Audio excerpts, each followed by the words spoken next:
Bem, aqui a gente tem uma série de informações importantes, uma série de dados importantes, né? Que eu acho que é interessante a gente comentar aqui, né? Em todas as colocações do mentor espiritual, a gente tem uma clara referência, uma clara alusão a alguns trechos da codificação, né? Tanto quanto a gente tem também considerações que fazem a obra de André Luiz tão grandiosa, né? Acerca do perispírito, aquelas discussões que eu tenho com o Jorge, acerca das informações que ele traz, que em nossa forma de entender se conjugam perfeitamente com os postulados kardecianos e desdobram os postulados kardecianos, né? Estou falando sobre os detalhes que André Luiz descreve do campo perispiritual, da repercussão no mundo espiritual e vice-versa, a repercussão também do perispírito no campo físico, né? Kardec teve em alguns momentos expressões bastante didáticas e bastante concisas e econômicas, né? Porque o escopo da codificação era estruturar os elementos basilares da ciência do elemento espiritual, do princípio espiritual. A codificação é mais ou menos nesse sentido. Então, Kardec usa em alguns momentos colocações bem econômicas, mas que de alguma forma André Luiz ratifica isso, né? Quando Kardec fala que a interação do perispírito em relação ao corpo é vice-versa, né? Espírito-matéria e matéria-espírito, né? E o perispírito no meio como o condutor, o elemento intermediário, ele chega a dizer a semelhança de um fio elétrico, né? Que tem essa condução, né? Que exerce essa condução. E a gente vai ver aqui que tem algumas colocações de André Luiz que de alguma forma eu acho que o mais precioso aqui é a gente conseguir fazer esse diálogo com aquilo que Kardec colocou, que eu acho que é bem bacana. A gente tem aqui, primeiro, a colocação dos elementos biológicos e da repercussão no campo perispiritual, né? A surpresa e espanto de André Luiz quando ele vê a questão do mundo microbiológico, dos micro-organismos, do mundo celular, e ele fica um tanto surpreso com aquela questão, né? Um tanto estupidificado com aquela questão de ver um campo celular na forma perispiritual e micro-organismos no campo perispiritual, né? E interessante que ele diz, como conciliar tal teoria com a liberação dos micro-organismos em seguida à morte do corpo? Então, essa é uma questão, talvez, uma questão das mais complexas, né? Tanto é que o próprio mentor começa a resposta dizendo que é uma questão complexa, que é objeto de reflexão do mundo espiritual isso, que o campo perispiritual também é um campo, aspas, é isso que alguns críticos de André Luiz não admitem. O campo perispiritual é um campo, aspas, físico, ou melhor, fisiológico, né? Não é físico no sentido da matéria de carne, mas é um corpo, né? Paulo chamava corpo espiritual. Se é um corpo, todo corpo tem uma fisiologia. Só que não é uma fisiologia da anatomia, da biologia, das ciências naturais, né? A gente sempre utiliza essa expressão, né, como elemento de comparação com aquilo que a gente tem aqui na Terra. A gente tem um corpo com a fisiologia, com a anatomia. A gente tem um perispírito que tem uma anatomia e uma fisiologia. Agora, claro que não é um corpo biológico, né? É tão óbvio isso que André Luiz nem faz essa consideração, né? Porque está claro, é um corpo sutil, é um elemento sutil, mas que tem, de alguma forma, uma série de elementos que fazem lembrar o mundo material, ou o ser encarnado, e a depender do nível evolutivo do indivíduo, esse perispírito é mais ou menos sutil. Essa é a tese kardeciana.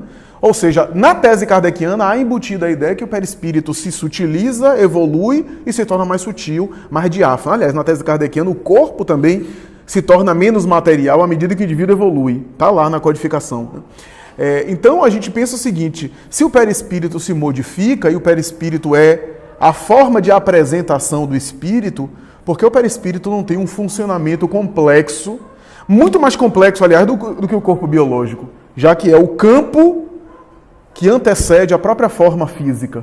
Porque o perispírito vai ser um facho de luz apenas, sem nenhuma importância mais, né? Um elemento que apenas liga o espírito à matéria e nada mais. E é muito interessante aqui, porque quando o mentor espiritual vai narrando, a gente percebe que o perispírito lá é sujeito também à conduta do desencarnado. Da mesma forma que nós somatizamos aqui no corpo, o espírito somatiza no perispírito, porque é um corpo. É mais sutil. obedece a algumas diferenças, algumas leis que são diferentes, né? O funcionamento do perispírito de um desencarnado tem diferenças para um que está mergulhado na matéria, né? O mentor enfatiza isso, né?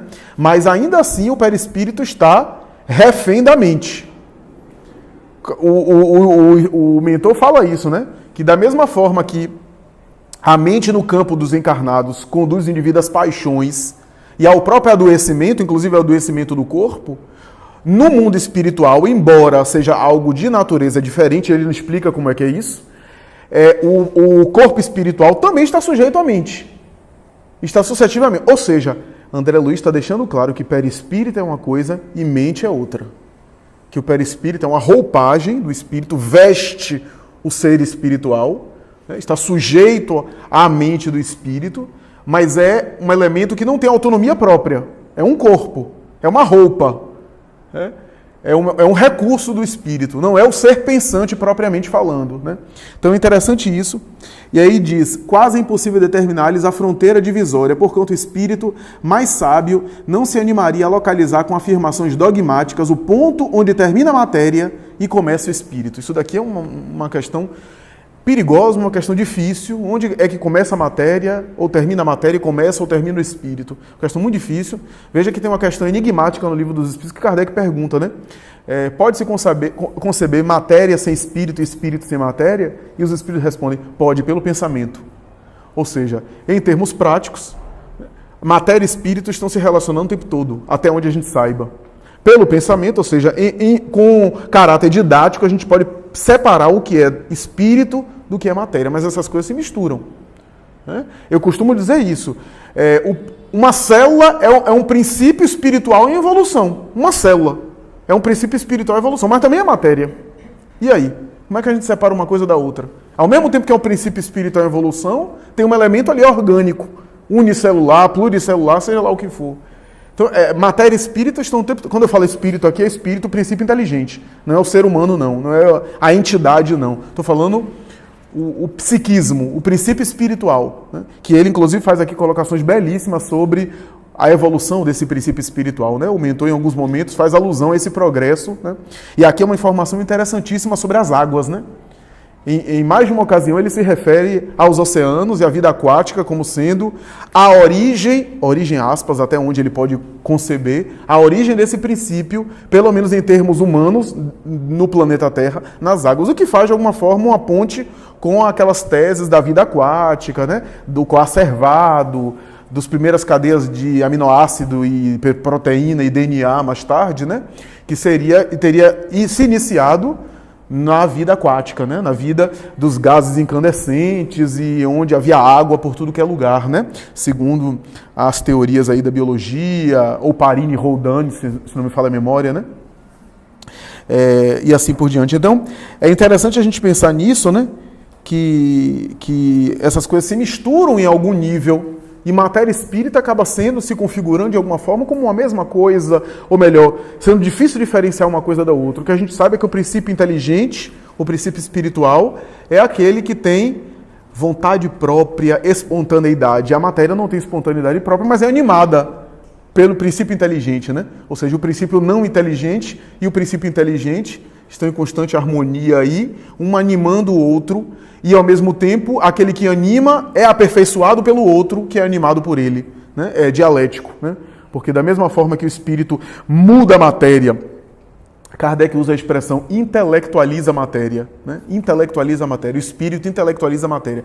E intelectualiza a matéria aqui não é só mergulhar no corpo e dar intelectualidade a um cosmo orgânico. Mas, como diz Raul Teixeira, se você pega uma matéria-prima de uma substância na natureza e submete ela aos processos industriais, você está intelectualizando a matéria. Você pega, por exemplo, uma banana e torna banana, cocada de banana, shampoo de banana, sabonete, sabor de banana, até remédio que tem as substâncias e os nutrientes da banana, você está industrializando a matéria. Você está intelectualizando a matéria. Está submetendo a matéria pelos esses processos evolutivos e industriais. Né? Não apenas a intelectualização do corpo, onde o espírito mergulha. Né? Então é interessante isso. E aí, tem colocações muito enigmáticas, né? Porque a gente não tem como ainda ter domínio total, né? Por exemplo, no cérebro, porém, se inicia o império da química espiritual. Os elementos celulares aí são dificilmente substituíveis, né? Aqui talvez há uma clara alusão aos neurônios, né? Aos neurônios. Interessante porque aqui estamos na década de 40, né? São dificilmente substituíveis, né? Na época não havia essa tese dessa escola agora de neurologia, né, que defende a ideia de que há possibilidade de renovação dos neurônios, né? Eram as células consideradas tão especializadas que morriam e não eram substituídas. Não se Hoje já existe uma ala da neurologia defendendo que eles também se multiplicam, que eles também nascem, se renovam, né? Pelo menos em parte do cérebro, não necessariamente todo o campo cerebral, segundo os teóricos que discutem o assunto, né? Mas aqui é interessante André Luiz colocar aí, os elementos celulares aí são dificilmente substituíveis, né? Por quê? Porque se, de maneira geral, o nosso corpo sofre muitas transformações, a ponto de um estudioso de Harvard dizer que em períodos de alguns meses, praticamente todos os átomos do nosso corpo já se renovaram. Por que a personalidade não se renova? Porque o senso de identidade continua a mesma. Há algo que o corpo físico retém como constante, que tem a ver com o espírito, o ser espiritual. Porque senão tudo se renovaria e o próprio ser, a gente está aqui numa hipótese materialista, claro, né? O próprio ser seria diferente, porque a personalidade dele se conserva, né? Então é interessante a gente pensar também nisso, né? Que aqui a gente está vendo, né, o mentor falar de maneira bonita sobre essa evolução, né? Ele traça colocações muito interessantes, né, de reinos, né, e de períodos da natureza no princípio espiritual. Mas aqui ele não está fazendo apenas um exibicionismo intelectual, né? Mas ele está dizendo que o assunto é complicado mesmo, ele admite isso para André Luiz, o assunto é complicado mesmo, não dá para falar sobre esse assunto de maneira simples, mas em suma ele está dizendo aquilo que eu me referi com aquela teoria do cérebro triuno, que o cérebro é um organismo sofisticado trabalhado em milênios. No campo físico, o cérebro é o resultado, veja como espírito e matéria se relacionam. No campo físico, o cérebro é o resultado do trabalho do princípio espiritual. O trabalho do princípio espiritual, modelando a matéria ao longo dos milênios, foi elaborando esse organismo que agora a gente usa. Quem lê o Evolução em Dois Mundos, a gente vai chegar lá aqui no grupo, vai ver como é complexa essa tese. André Luiz, em todo o livro, ele aborda essa questão, dizendo, inclusive, que as funções do tato, do olfato, foram aquisições do princípio espiritual durante milênios, né? O tato, as células, né, sensitivas, né, que foram assimilando, internalizando isso no princípio espiritual, não é na matéria, na célula, porque a célula morre. Mas o princípio que abrigou e que passou por isso foi internalizando essas conquistas. Então o tato, o paladar, tudo isso foi conquista do princípio espiritual. Veja como há uma harmonia incrível na criação. Até chegar no cérebro, e o mentor em algum momento aqui usa uma expressão interessante, né? Se levantou, olhou para os céus, ele fala algo assim, eu não vou me lembrar ao pé da letra como ele fala, né?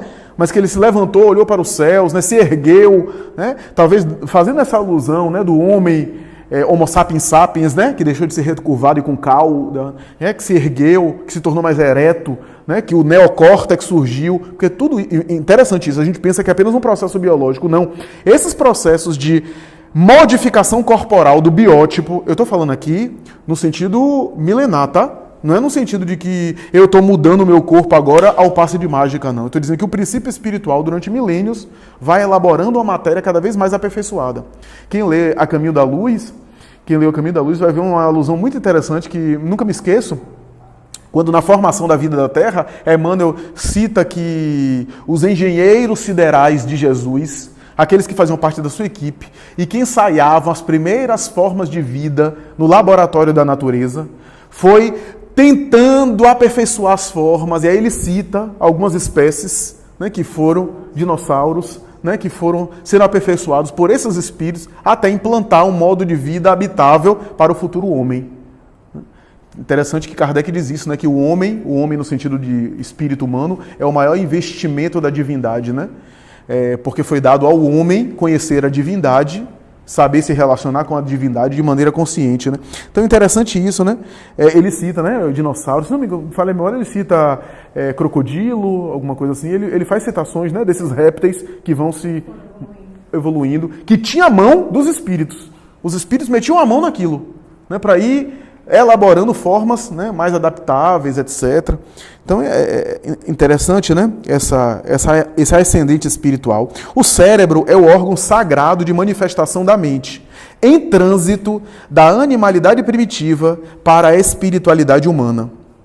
Aí mais adiante, por não havermos até o momento alijado todo o conteúdo de qualidades inferiores de nossa organização perispiritual. Eu achei isso interessante, ou seja, a ideia de que à medida que a gente evolui moralmente, a gente vai limpando as impurezas de qualidade inferior, alijando-as do perispírito.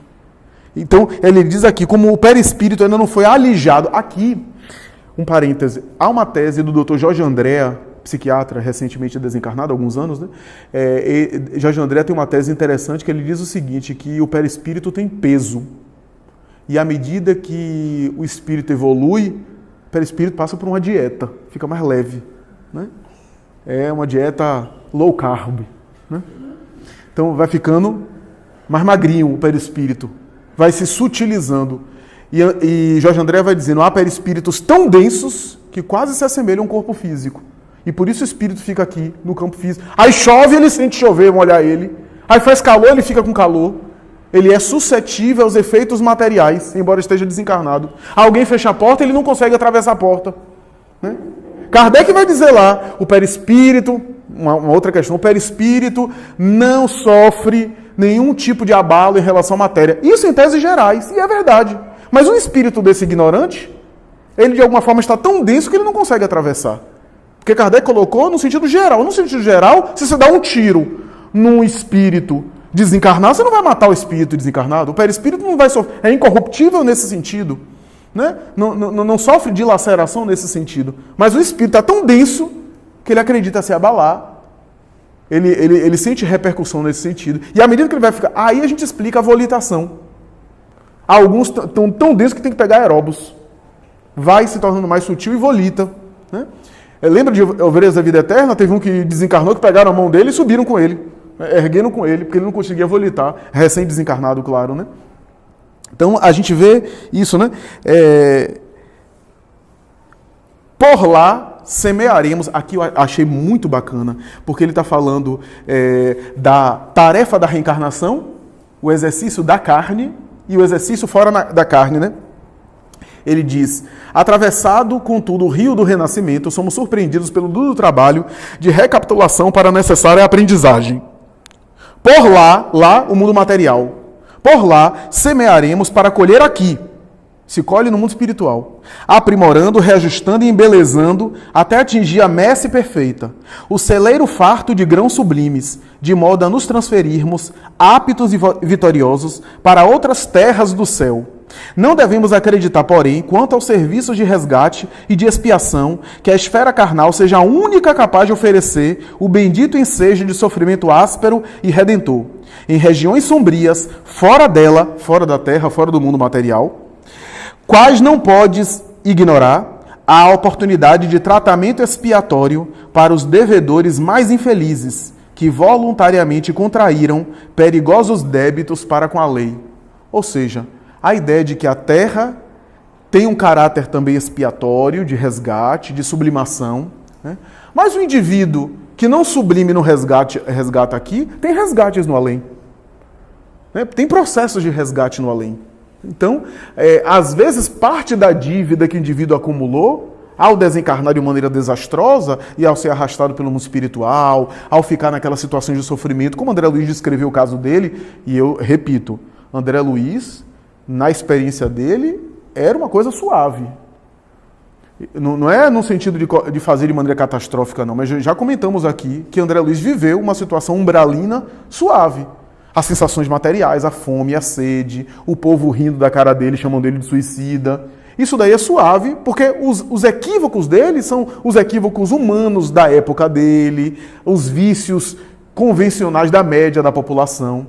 Agora imagina um indivíduo que mata, estupra, que comete crimes hediondos, Né? Como é que esse indivíduo fica com a sua própria consciência? Né? Então, é um outro processo aí, né?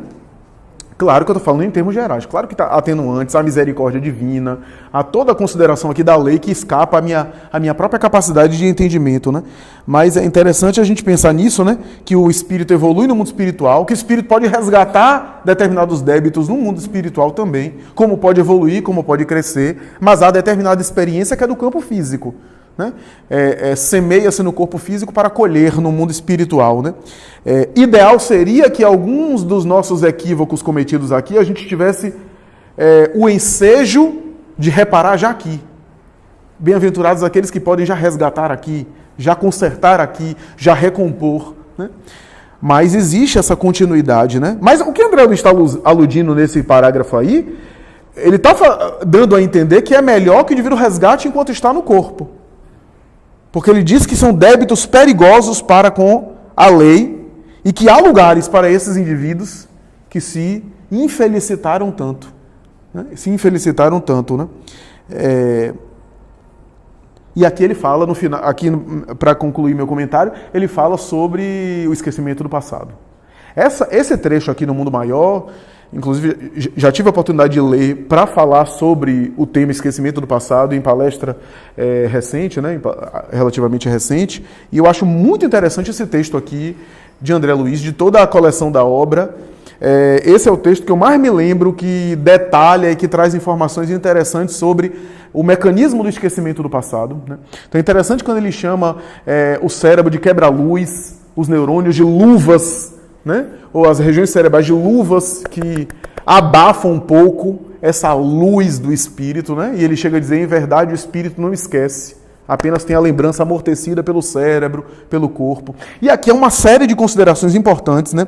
Nós mesmos, os espíritos, ele está se incluindo, o benfeitor, em nossa relativa condição de espiritualidade, ainda não possuímos o processo de reminiscência integral dos caminhos perlustrados. Aqui, a gente faz novamente essa pausa. Já citamos aqui, Jorge inclusive citou em situação oportuna, né, que quando Kardec fala, os espíritos dizem a Kardec, né, que ao desencarnar, o espírito recobra as suas lembranças. Quando a gente lê esse texto e essa pergunta do livro dos espíritos, essa questão do livro dos espíritos isolada, parece que ao desencarnar ele já tem acesso a todas as encarnações dele. Né, e parece até que aqui tem contradição, porque aqui está dizendo que mesmo eles, os mentores, não tinham acesso a todo o passado. Que tinha coisas que ainda ficavam vedadas a eles. Né? O que Kardec, o que os espíritos responderam? Responderam de maneira objetiva, de uma forma genérica, de uma forma geral. Eles estão certos. Quando o espírito desencarna, eles acessam o passado. Agora, não disse quando. Não disse que momento. Não quer dizer que seja imediatamente. Genericamente falando, o indivíduo recobra pelo menos a lembrança da sua última encarnação a relativo curto prazo, de maneira geral, né? E a depender do seu nível de maturidade, ele vai tendo acessos e informações sobre as suas vidas passadas, se for útil, se não for contraproducente, se não for perturbá-lo, porque pode perturbar ele mesmo no além, não é só perturbar aqui. Aqui, quando Allan Kardec, antes eu não entendia direito quando Kardec falava assim que a lembrança das vidas passadas interferiria no nosso livre-arbítrio.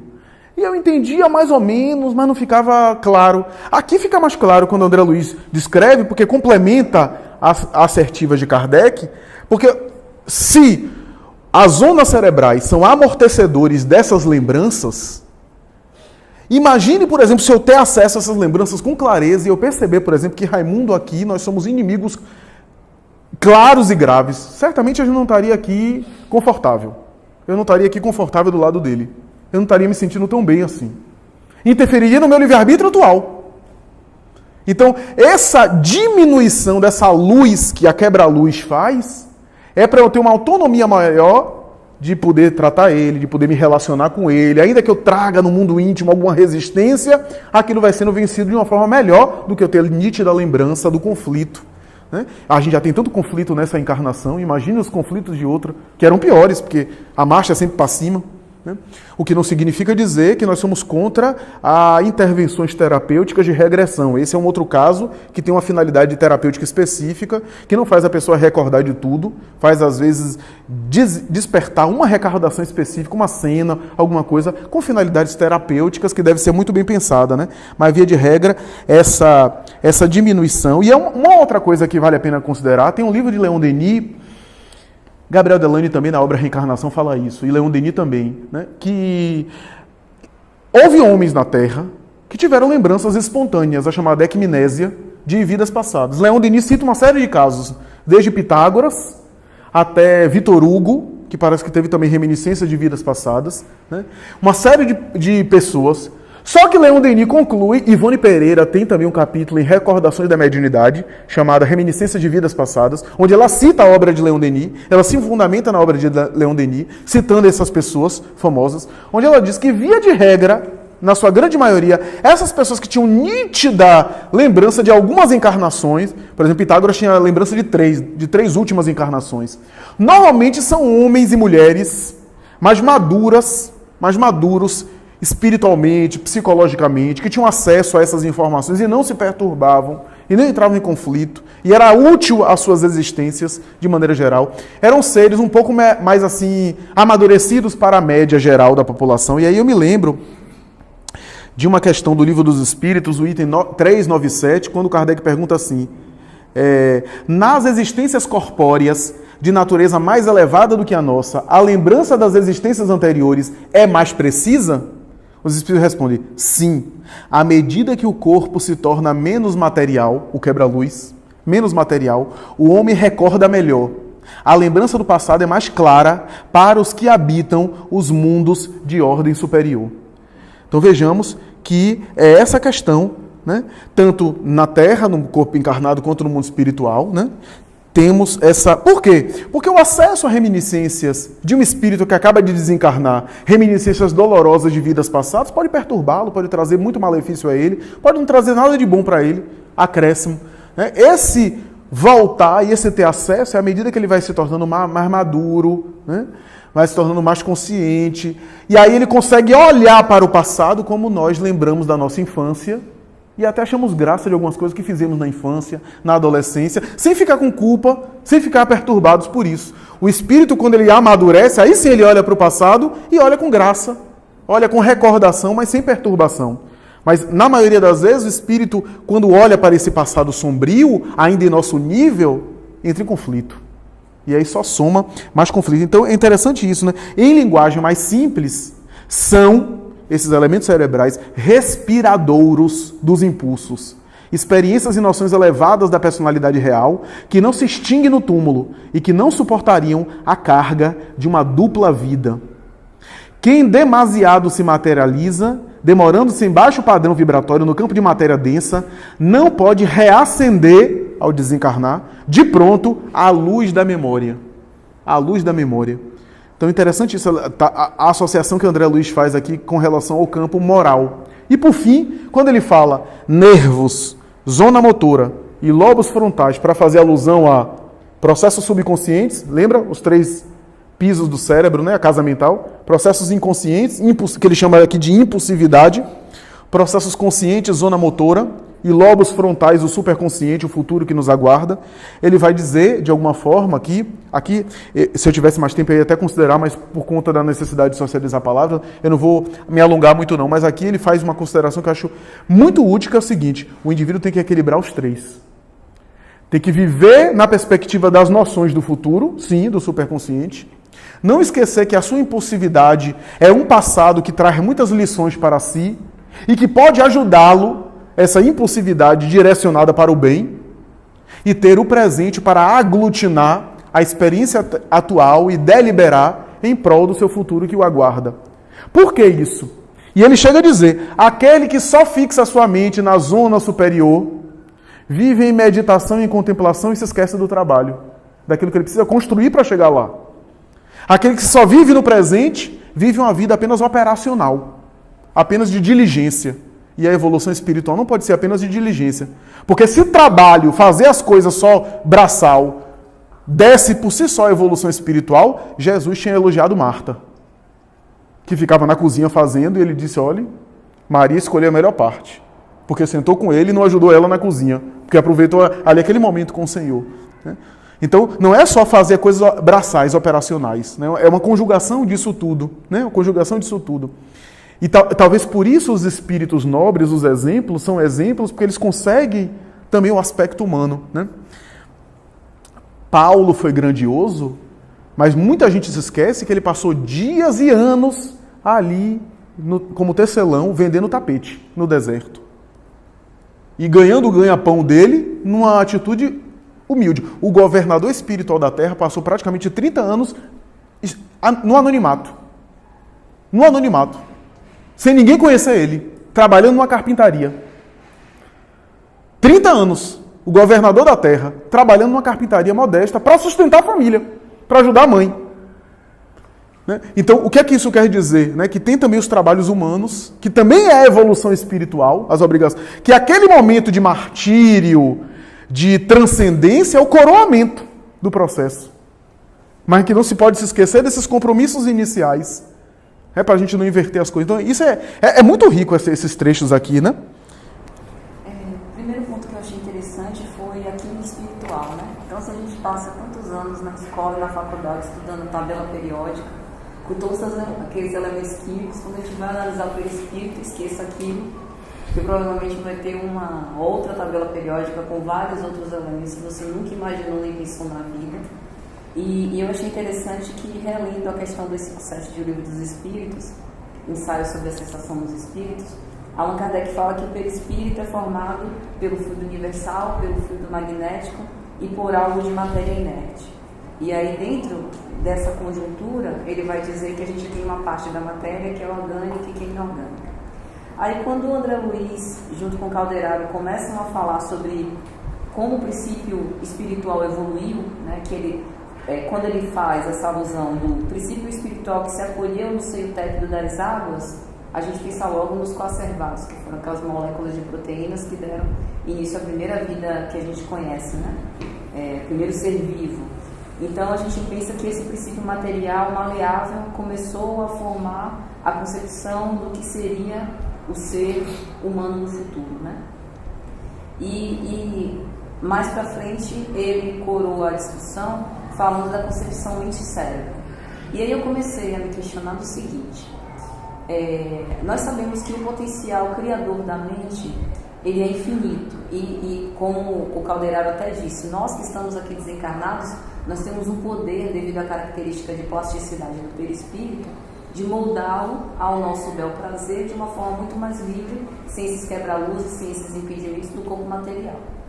Se nós tivéssemos um corpo, isso que eu pensei, se nós tivéssemos um corpo humano, material, que não fosse tão denso, nós teríamos muito mais liberdade para explorar até os nossos potenciais de inteligência. Mas é como se nós quiséssemos comparar o nosso corpo material com o corpo perispirítico. É como se a gente comparasse um escafandro a uma massa de modelar. Só que eu fiquei pensando nisso, né? Embora a gente tenha uma certa liberdade tolhida por não ter um corpo tão plástico quanto a gente gostaria e de não ter acesso a tantas potencialidades que o perispírito nos poderia trazer aqui, isso tem algumas razões de ser e também nos causa benefícios. O primeiro benefício é que ele fala no quebra-luz. No momento em que eu coloco um óbice em relação às minhas existências pregressas, eu tenho a oportunidade de ter um recomeço, né? Um recomeço sem culpa, uma página em branco. A outra coisa é, ter acesso a isso me traria repercussões morais devido a traumas físicos, de coisas erradas que eu fiz no passado. Então, por exemplo, se eu fiz durante muitos anos aborto e eu visse aquelas manchas que André Luiz fala na minha área genésica, aquilo me perturbaria moralmente, viria o sentimento de culpa do aborto. Então, o fato de eu ser um escafandro hoje me causa uma série de vantagens nesse sentido. E a outra vantagem é que Allan Kardec também vai falar no Livro dos Espíritos sobre o gênero de provas. No momento em que eu tenho um corpo, uma mente, que ela pode ser mais ou menos moldada, e eu posso escolher, por exemplo, um gênero de provas em que eu tenha a inteligência suprimida naquela existência. Aquilo me faz avançar mais rápido. Então, se eu tivesse um corpo mais plástico, eu não teria essa possibilidade. E aí, para finalizar o meu comentário, eu queria lembrar aqui o seguinte, que o que Flávio já havia falado da moralidade. Ele chega a falar dos neurônios, né? que os neurônios, a gente tem que ter uma coisa indispensável, que os neurônios se façam de luvas mais ou menos espessas, a fim de que o fluxo das recordações não modere o esforço edificante da alma encarnada. E aí eu pensei no que Jorginho falou alguns dias atrás do livro, em O Evangelho segundo o Espiritismo, que ele falou o seguinte: a evolução se dá nos dois campos. Então, mesmo que eu tenha um corpo engessado, no momento em que eu tenho essa manifestação e essa troca entre mundo espiritual e mundo corporal, eu recebo as intuições. Então, mesmo com o corpo engessado, cheio de quebra-luzes, eu tenho a voz da consciência me falando o caminho que eu devo seguir para poder me alijar pouco a pouco desses vícios materiais e ter um corpo mais sensível. E com relação a lembranças de vida passada, o Júnior, quando era pequeno, até uns 8, 9 anos, lembrava-se nitidamente, com todos os detalhes e tal, de uma guerra que ele participou e foi morto por um avião, uma bomba, soltou uma bomba em cima dele e foi morto. Um exemplo de idade, 8 anos, fixação na encarnação atual. E foi assim, uma coisa bem sofrida para a gente, para a família toda, porque ele entrava em transe realmente. Estava assim, numa boa, conversando, fazendo qualquer coisa, de repente ele tinha um surto, assim, sabe? Qualquer coisa que machucasse ele, ele entrava em contato com essa existência dele. A dor menor que ele sentisse, ele acionava isso aí, e aí nos dava trabalhando, demorava muito. Mesmo fazendo todos os tratamentos espirituais, ele já nasceu, né? Quando ele nasceu eu já era espírita, desde que me casei me tornei espírita. Então quando ele trouxe esse problema, a gente já tinha um certo esclarecimento, já frequentava e tal. E desde que ele nasceu, que eu observei os problemas espirituais, já levei desde bebezinho para o centro espírita. Eu fui evangelizado, foi tudo, mas mesmo assim era uma coisa assim. E ele queria se esconder, entrava embaixo de qualquer objeto. Se não tivesse nada, ele entrava embaixo dos cobertores e aí gritava muito e ouvia o barulho do avião e o avião estava se aproximando e ele entrava naquele trânsito. Ele vai me achar, eu vou morrer, ele vai me matar, ele vai soltar uma bomba assim, e revivia aquilo tudo. E aí, quando a bomba caía, ele gritava, me acertou, e pegou da cintura para baixo, eu acho, dos órgãos genitais para baixo, né?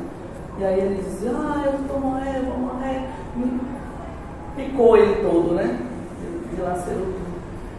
E aí, quando meu marido fazia a leitura do Evangelho em voz alta, e eu tentando, né, trazer ele, abraçar, dizer, meu filho, não é mais, o senhor acabou, e aquela coisa toda, estamos aqui, sou seu pai, sua mãe, mas ele não reconhecia ninguém, não reconhecia nada, e demorava muito a voltar pro transe.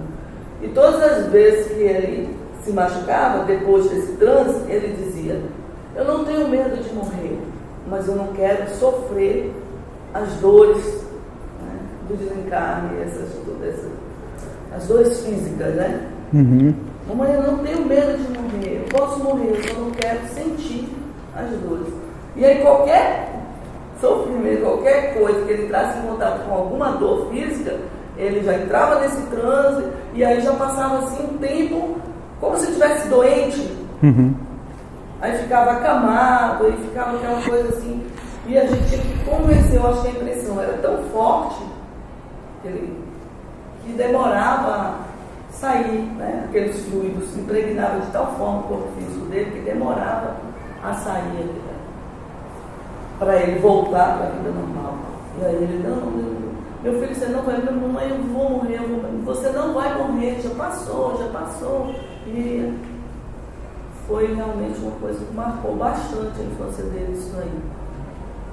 E até hoje, né? E foi para mim, né? Uma evidência assim clara de reencarnação. Por quê? Porque as brincadeiras dele, desde a infância, ele nunca aceitou outro tipo de brincadeira a não ser bonecos e carros de guerra. de exército, né? Era boneco de exército. E a profissão, a vida toda que a gente perguntava, o que você vai ser quando crescer? Você, piloto de avião de guerra. Meu filho, não, por favor, não.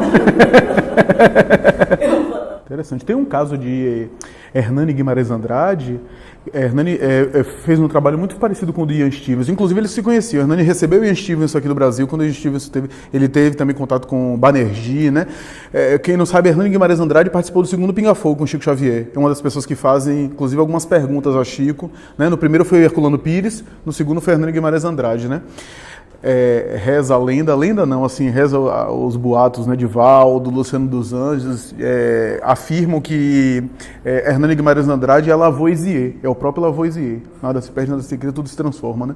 E ele tem um conjunto de trabalhos científicos chamado Reencarnação do Brasil, chamado Os 8 Casos que Sugerem Renascimento, se não me falha a memória, 8 casos ou 5 casos que sugerem renascimento. E tem um deles que me chamou muita atenção, que tem esse aspecto de guerra, o menino desenhava ogivas, e me parece que no caso do menino tinha a ver com a experiência hitlerista, né? Então tinha aquele sinal que o menino muito pequeno, então quando ia na escola jurar bandeira, no dia da independência tinha fogos, o menino entrava em pane, dizia que vinha a bomba de cima, né? E é interessante porque Hernani diz assim, o casal era nordestino, era quase de epiderme negra, né? Aquela epiderme morena quase negra, os traços eram traços muito próprios, né? Do nordestino, de maneira geral, de epiderme negra, e o menino a princípio nasceu quase alourado e de olhos claros, e depois isso foi se perdendo. Não acontece isso em algumas pessoas, né? Que nasce com uma aparência e depois vai... E aí Hernani sugere, né, que talvez a conformação perispiritual da Alemanha, né, daquele tipo,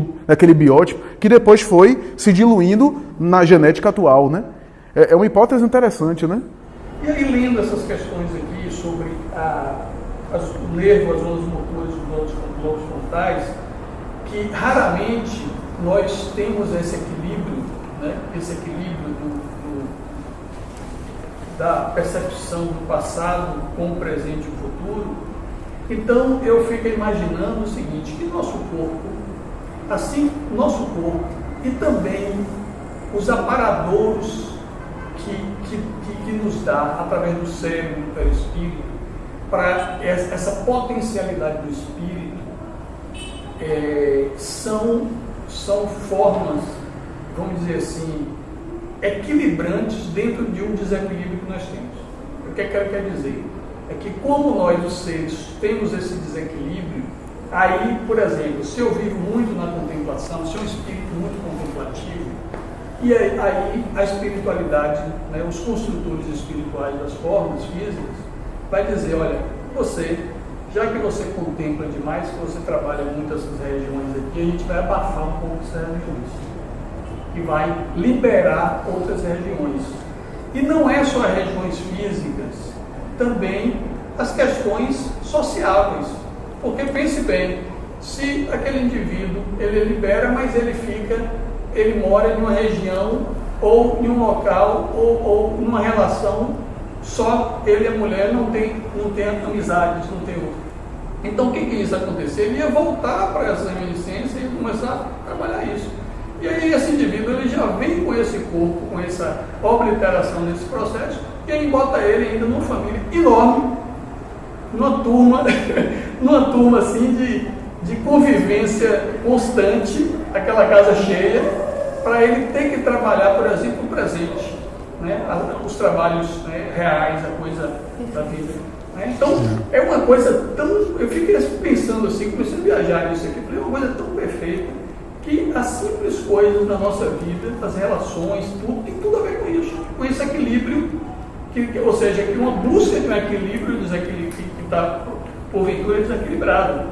Então aí a gente reclama da vida, porque eu não tenho isso, porque eu não tenho aquilo, eu queria isso, eu queria aquilo, eu queria um corpo assim, eu queria um corpo assado, eu queria estar morando em tal lugar. Por que não acontece isso? E esse queria ter isso é justamente reminiscências do que você tem de excesso, né? Vamos dizer assim, um excesso que você tem, que você queria ter, mas você não tem. Porque há um limite, né? Há um processo limítrofe desde o corpo até as relações e tudo. Eu conheço gente, meu amigo nosso, você conhece, ele tem todas as condições para morar fora, mas não vai, não consegue ir, simplesmente. Não consegue ir. Tem gente que não tem um ponto no bolso e vai morar e está vivendo fora. Então, assim, que é isso? As coisas têm uma explicação, né? Então é uma viagem, né? Essas coisas, né? Porque são muitos detalhes na nossa vida que a gente não tem noção do que é, e sempre é para o nosso discurso, né?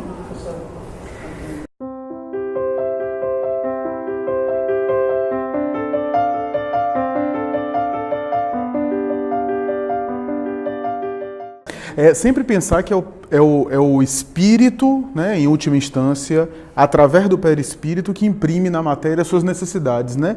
Eu vou utilizar de uma expressão bem fácil, bem didática. Imagine, por exemplo, um pianista. Não é a agilidade das mãos dele que torna ele pianista. É a habilidade do espírito que imprime agilidade nas mãos. Né? Que imprime, e que em alguns momentos eu percebo que boa parte dos pianistas, com algumas exceções, tem dedos alongados. Quem sabe não é essa somatização, essa, né, impressão que o espírito gera na matéria. Né? Eu estou falando de uma habilidade, mas a gente pode falar do Rui Barbosa, a gente pode falar de um Einstein e assim por diante, né? Um pintor, né? Então a causa é do ser espiritual, que através do perispírito imprime no corpo, né, a realidade para que aquilo se manifeste. Porque também se o corpo tiver algum bloqueio, a habilidade existe, mas não se manifesta.